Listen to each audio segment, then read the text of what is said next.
Okay, I'm back with another video. I think I'm probably going to do a little bit better this time than the first one.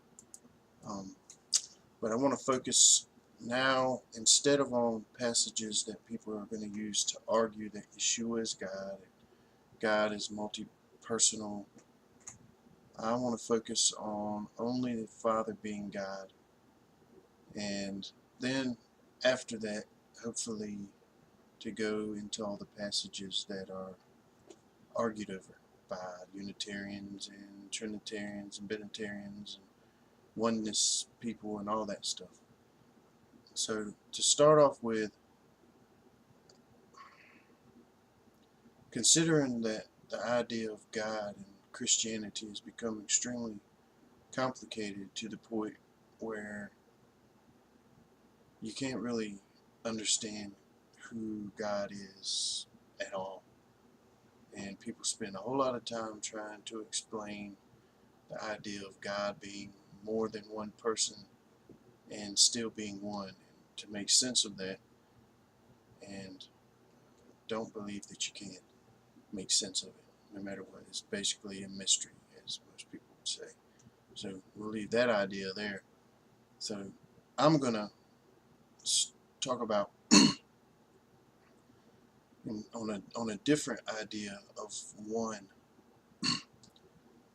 So first off, we have to all acknowledge, and I'm sure most of us accept, that God is not like his creation. He's not like the pagan deities, and meaning pagan in the sense of not being Christian or Jewish, or I could even throw in Muslim. Um, but they are not different than their creation only in the sense of the power that they have, but they look like us. They have the same characteristics as us. They do the same kind of stupid things we do. They're not perfect in any way. So the God of heaven and earth, the Creator, the God that Christians and Jews and even Muslims worship, is completely different than all of his creation. So with that in mind, I've got an idea that I've come up with to, because you have the idea of more than one being God, but being one still, I've come up with an idea of there's a difference between one in its perfect sense and what I've termed oneness, meaning it's one but not in a perfect sense. God is one in its perfect sense, and in that I mean that it can't be divided or separated and consist or possibly become less than one in its perfect sense. So like you have an example about oneness. You have an apple, and it's one. According to us, we see one apple, but truthfully, it's not one in its perfect sense. But because it exists, it has the skin, the meat, the seeds, and so forth, on and on and on. You could keep breaking it down further and further. So it's not perfectly one. Its oneness consists of ones, of more than one ones. So there's nothing that's been created that is perfectly one. Nothing created that is perfectly one. It might have oneness, meaning it resembles one, but it's made up of ones in a plural sense. Excuse me. But God is one. One in a perfect sense. Um, Meaning he is completely undivisible. He is unlike anything else. He can't be divided or separated. He is absolutely one and is the source of all oneness. So he is the source of everything. Everything emanates from him and his being one, the core, the source of everything comes from Him. Um, so if you were to break down everything, you could start with, say, the universe, then our galaxy, then the earth, then down, down, down, down. We can go all the way down to the smallest created thing that exists.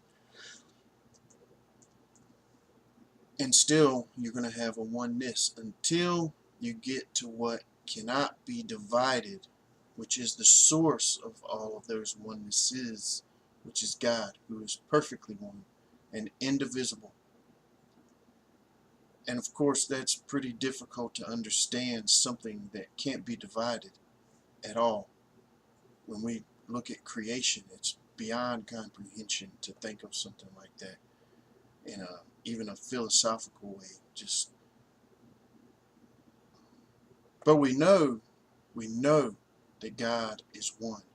So whether or not we can understand or comprehend it, the scripture says clearly God is one, which is different than saying God is one but three. That we never see said in scripture, which I'm sure some would, most everybody agrees with that. There's no doubt. And of course, because it doesn't say that, doesn't mean that the idea of God being more than one isn't true. And I'm not saying it is, but I'm just trying to be honest. So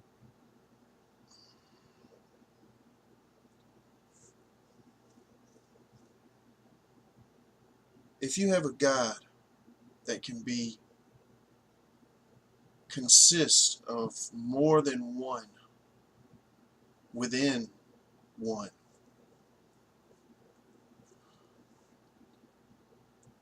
you have something that is not perfectly one, but only resembles a one in the sense of God rather than gods.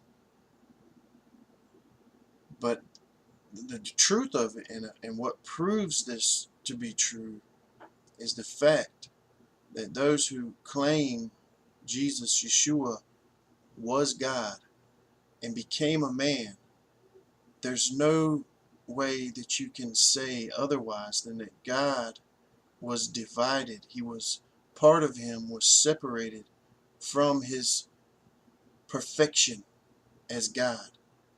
He was separated from everything that God is and became things that God is not. So God no longer, he ceases to be one in its perfect sense. And it's hard to think that God became something that was created and at some points forgot he was God, and at other points remembers he's God. At least that's the way the people that say Yeshua was God seem to portray it.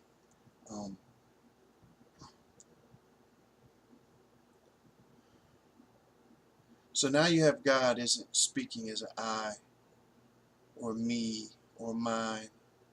It's not a he, a his, a her. In pronoun, I mean, just in that sense, regardless of what you say, because God's not a her. I don't even know where that came from. Anyways, so when God speaks, and this is a thing that's used to justify the idea of one consisting of more than one, that they, speaking of Adam and Eve, shall become one flesh. Okay. Now the point, obviously, to realize is it says they shall become one flesh. So no matter what, there's always going to be a plural within that one. There's two distinct beings in that one. They're not the same. They're distinct. They're different. But they're not perfectly one together, because they can't be, because they can be divorced. from each other, obviously, which is sadly an epidemic today.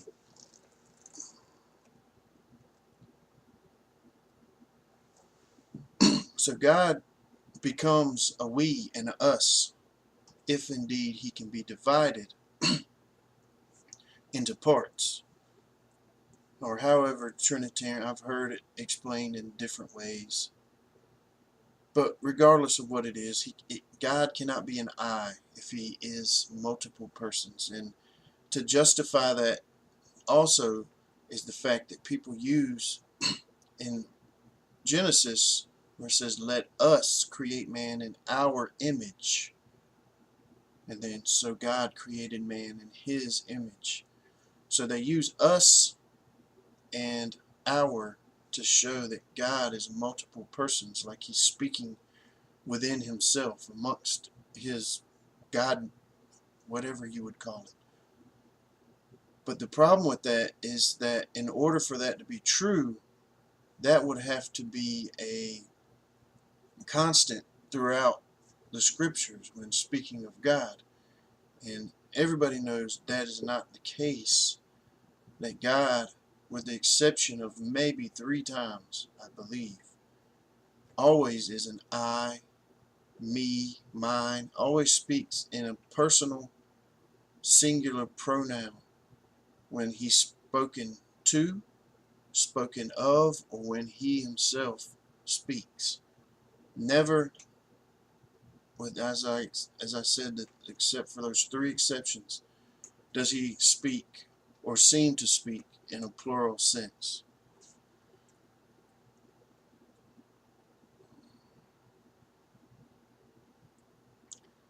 So in order for God to be perfectly one, he cannot in any way be divided. Because then he becomes like his creation. He's no longer distinct and separated from his creation. And it also seems to take away from him being the source of everything, where everything emanates from. So we all acknowledge that God doesn't change. So if he's one in its perfect sense, he doesn't change. He doesn't become more than one, and of course he doesn't become less than one. But if God became, well, let's correct that, a part of God became flesh, became a human being, which in itself, to say that a part of God became less than God shows automatically that God is no longer one, but has parts. He's divisible. Otherwise, he couldn't leave himself and become less than himself. And not only that, but when he became flesh, now a perfect God who cannot be tempted, who cannot die, who cannot suffer, who cannot experience any of the frailties of humanity. Now, all of a sudden, if it's true he became a man, he can be tempted. He's subject to death. Even become unclean if he happened to touch a dead body. To touch the dead body makes you unclean. It doesn't, whether that person comes back to life really is irrelevant because they're dead. So now you have God who says you cannot come into his presence unclean, becoming unclean himself, which is a serious problem. Even if you walk over a grave, you're considered unclean. So even if accidentally that happened, he would be unclean, which is impossible if indeed he was God. God cannot change, and God most definitely cannot become unclean. So Of course, people might say, well, that would happen in his humanity, but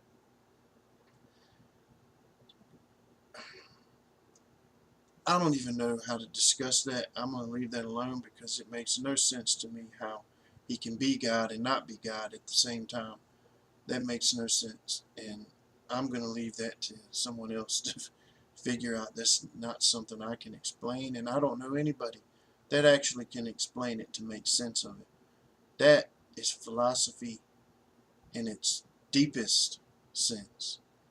It is not logical or rational in any way, and it cannot be explained, period, to make sense. So, we know God cannot be affected by what we are affected by. He cannot experience the things that we experience in the same way, even with joy and anger and all those things. It's not the same with him as it is with us. But obviously, if he became a man, he did become and experience something other than what he can. Excuse me.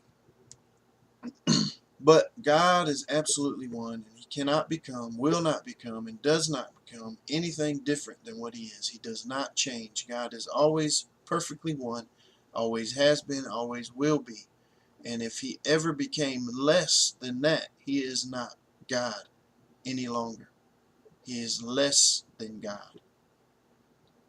So, with that thought, to open things up, I'm going to kind of go through, I guess you would call it parts or a series, um, explaining why I've come to the conclusion that only the Father is God. So, enjoy. Bless.